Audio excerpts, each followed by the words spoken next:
مثل اینکه داشت سلاح فولادی هم میساخت. آره.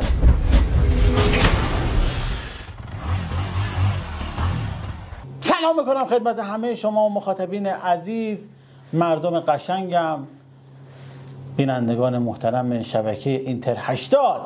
اومدیم خدمتتون. خبر مهمی رسید به دستمون. تا دقایق قبل خبر مهمی رسید که مثل اینکه استاد موپالمو ترور شده.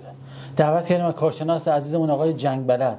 آقای جنگ بلد سلام. من سلام میکنم خدمت بینندگان عزیز اینتر 80 و همچنین شما. و خبری که به دستمون رسید واقعا خبر تعجب برانگیزی بود. واقعا موپالو واقعا فکرشو نمی‌کردم. خب شما با این همه محافظه اینا به نظرتون چرا کشته شد؟ ببینید موپالمو نتونست اونجوری که باید ازش محافظت بشه. درسته. خیلی از این بابت من اصلا تعجب میکنم. چون شب بود، یعنی شب بود. آره. و اتفاقی که افتاد الان جمونگ با اینکه تونست گوگوریو رو پایه‌گذاری کنه، ضربه بدی خورد. ضربه خیلی بدی خورد. برای ما ارسال کنید. برای ما ضد ضربه و شدت ضربه رو ارسال بفرمایید. ضد ضربه عدد چنده؟ 9. من خودم عدد 9 ارسال میکنم برای شما. سلامت باشه. خیلی ممنونم. چون ضد ضربه زدنه باعث شد خیلی مهمه واقعا. استاد موپالمو از بین ما بره. خیلی واقعا حیف شد واقعا. خیلی کار بلد بود. استاد موپالمو مثل اینکه داشت سلاح فولادی هم میساخت. آره. به تکنولوژی جدیدی رسیده بود. واقعا. تکنولوژی چی؟ سلاح فولادی. نقطه زن بود مثلا. آره. 90% تونسته بود اینو انجام بده. واقعا. و داشت دیگه تمومش میکرد. من گفتم مثل اینکه گفت یه تکنیک جدیدی هم یاد گرفته بود که به نزدیک دشمن میرسید توف میکرد. آره. این خیلی تکنیک جدیدی که جدیدی من گفتش که بعد بگه آره بعد جمع. آره. بعد جمعش خیلی مهمه. یعنی من توی صحبتاش که میدیدم توی اون برنامه که بودم توفاتون رو برای ما ارسال بفرمایید. توفاتون رو برای ما ارسال بفرمایید. موپالمو از کسایی بود که توی جنگا تعیین کننده بود. میگفت چی؟ چرا تعیین کننده بود؟ دور وای میساد تو جنگ میگفت بزن اصلا یه سری چیزا رو بزن مسابقه محله یک دو سه. آره. بعد نکته‌ای که داشت مثل این که همه حمله کننده رو اون میگفت. آره. حمله کنه. آره. اون میگفت. بعد ترکیب اون میچید. بعد ايش عجیبه تسو با این همه دبدبه و کبیر چرا حمله کرد به این نفر؟ اصلا من نمیفهمم. البته به جای مهمی حمله کرد. خب به قلب و هدف گرفت. درسته. معده رو ولی هدف قرار داد بهتر نبود. اشتباه کرد. ببینید قلب بالاخره میشه عملش کرد ولی معده به هم بریزش کارش نمیشه کرد. اسهال میشه بعد میشه. اصلا کار خراب میشه. ببین معده که به هم بریزه دو حالت داره. یا بالا میزنه یا پایین میزنه. این وسط بالا بزنه گند میزنه، پایین بزنه گوه میزنه.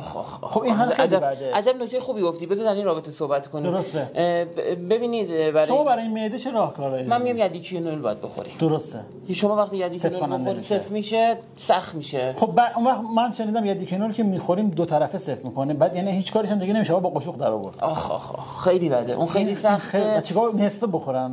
من میگم که پودرش کنه. پودراتونو برای ما ارسال بفرمایید. پودراتونو برای ما ارسال بفرمایید. بعد این موپالمو کاری که میکرد ترکیبم اون میچید.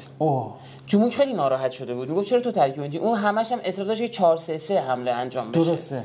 بعد مهاجما رو میذاش اصلا یه جوری بدی میذاش. ابزارشو داشت به نظر شما که 4-3-3 بازی کنه. آدمی بود که میتونست. واقعا. دانششو داشت. درسته. ولی حیف شد که بین ما رفت. آخه کارنامه موفقی هم نداشت. کارنامه موفقی 2 تا تجدید داشت. آره واسه همون میگم. 2 تا تجدید داشت ولی تبصره تک ماده میتونست بکنه. امسال اگه زنده میمون یه درسش تخصصی بود آخه. شما یه دقیقه بکنید درسای تخصصی خب ضریب 8 داره. یعنی به خاطر همین اگه شما بیافتین تک ماده نمیتونه بکنید. بعد برید برای شهریار. حرف درسته ولی اینو به نظر من سیستم آموزشیشون مشکل داشت. گوگوریو.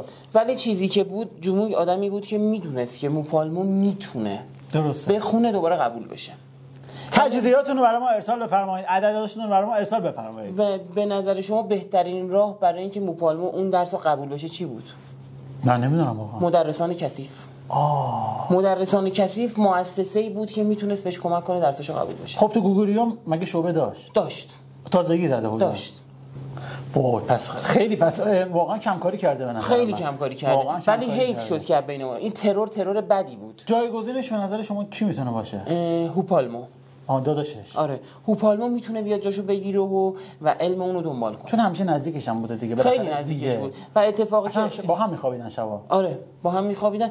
اتفاق ترور موپالما اصلا منو مثلا تعجب کردم، بودم واقعا اینقدر تعجب کردم. علامت سوالاتون برام ارسال بفرمایید، و اینکه امیدوارم که گوگوریو بتونه همچنان پایدار و زنده و موفق باشه. خب شما نتیجه این جنگ رو بالاخره با توجه به این ضرباتی که زده شده به نظر شما نتیجه جنگ چند میشه؟ ببینید نتیجه جنگ چون تسو حمله خوبی رو کرد، سانت از جناحین خیلی خیلی تعیین کننده.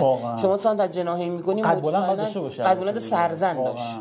الان 2-1 تسو افتاد جلو. درسته. تسو افتاد جلو. ببینیم جومونگ میخواد عملیات و اون حمله‌ای که میخواد بکنه چه جوریه. باید وایسیم ببینیم قرار چی بشه، ولی جو کاملا ملتهب شده. از کشورهای چین و هان و همه جا دارن پیام میفرستن برای این دو جا، میگن خویشتن‌داری کنید، فعلا به همدیگر حمله نکنید، ولی اونور دارن به همدیگه توف میکنن. خیلی بده. خیلی بده. من فکر میکنم اگر اینا مهاجما رو عوض کنن، تعویض دقیقه 60 رو به موقع انجام بدن، ورود دو تا مهاجم جدید میتونه بازی رو به تساوی بکشونه. درسته. اویی هم خیلی میتونه تاثیرگذار باشه. اویی میگه اوه، به خاطر اینکه هر چی بهش میزنن میشه میگه اوی، میزنه میگه اوی. بله. این اویی که میگه میتونه تاثیرگذار باشه. واقعا میتونه.